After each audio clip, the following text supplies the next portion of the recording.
Yaksemash. That may sound familiar to you. Borat begins his movies with those words, Yaksemash. But even though Borat is from Kazakhstan, Yaksemash is actually a Czech sentence. It's Czech for, how are you? Yaksemash. The common answer to Yaksemash is Dobře, I'm fine. But today I'm not fine. In Czech, that is špatně, bad. Bad because my lifelong friend is gone. Vivian would have understood Yaksemash. Both she and I come from Czech families.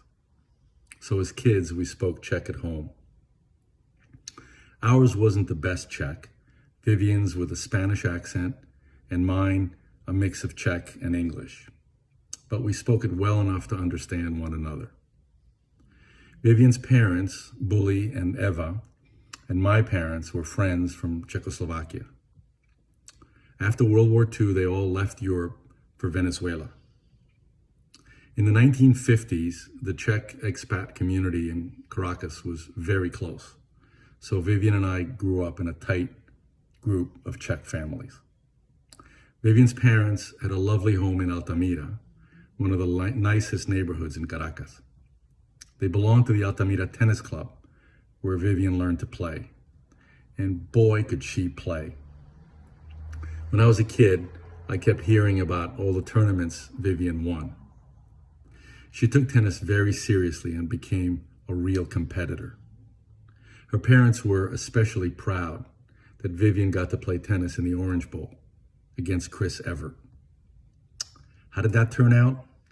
Well, let's just say Vivian didn't exactly beat Chris Evert, but hey, Vivian was playing against Chris Evert. Actually, tennis changed Vivian's life in an unexpected way, which I'll describe in a moment. But first, I need to tell you that Danny and I were and remain the closest of friends. At Cornell, Danny was my fraternity big brother. But I can easily drop the word fraternity and just say, he's my big brother. After college, Danny and I would often go on vacation together. And one summer we went to Caracas. That turned out to be a pretty miserable week. It rained frequently, so we couldn't really do much. On the one nice day, just to break the monotony, I called Vivian and invited her to play tennis with us. As Vivian would say many times over the years, this was technically not a setup. It was just an invitation to play tennis with Danny and me. That was all, or so I thought. Later that year, I was planning a winter vacation, so I asked Danny if he would join me. He answered kind of sheepishly that he would not be going with me. I was a little shocked, so I asked him why not. Because Vivian and her parents were concerned that Danny hadn't liked Venezuela during our first trip. So they invited him to go back down to give their country another chance. And I didn't even know they'd been speaking. The rest, as they say, is history. Since that time, I had the honor of being best man at Danny and Vivian's wedding, and we've shared tons of other happy occasions. After they got married, tennis continued to be very important to Vivian. In fact, for a while, we had a weekly evening game in Clifton, New Jersey, so I got to play with Danny and Vivian. Her style of play was unique. I would describe it as economical in terms of actual movement, but she hit the ball viciously. She was a real competitor, as sweet and gentle as she was in the rest of her life. In tennis, she just didn't like to lose. So in our doubles games, whoever was on Vivian's team generally won. But after the matches, whether you were her partner or competitor, you were treated to Vivian's warmth and good humor just the same. And she remained Venezuelan to her core. Her email address was VABVEN, her initials followed by VEN for Venezuela. I would send her news articles about the latest disaster happening in Venezuela, and she would often answer thoughtfully and with heartfelt concern. And to her grandkids, she was abuela, Spanish for grandmother.